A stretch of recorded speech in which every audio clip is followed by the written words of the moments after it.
Every spring I battle birds' nests that are built in the same two spots on my house. One is on a particular ledge stone that's over my front porch, and the other is on a light over my deck. With the use of some scrap fencing material called welded wire fencing and a pair of wire cutters, I'm going to fashion some bird spikes and place them in the nesting spots. These will discourage any birds from picking these spots to build in the future. Angle the cutters in order to leave a sharp end, and then cut a row of fencing out in the following manner. This is how the row should look when finished cutting.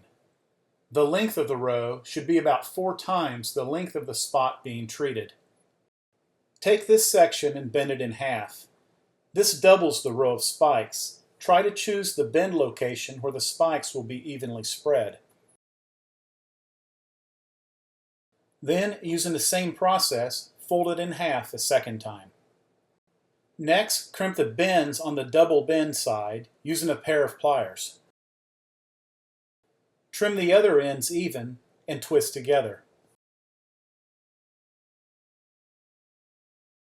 Secure the double bend end in a vise in the following manner. Using a drill, secure the free end into the chuck. Slowly run the drill. This will combine the rows by twisting them together. Flatten the unit on a table and then begin bending each spike into various positions. Be sure to spread them out evenly, and of course make sure you wear gloves while doing this. Before installing the spikes, clean the area of debris. I prefer using outdoor caulking to hold the spikes in place. This would make it a lot easier to remove if I so desired.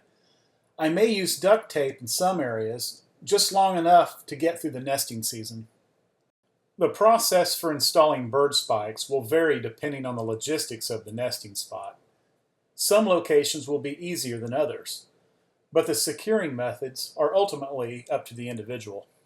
Hopefully, the birds will now pick a different home.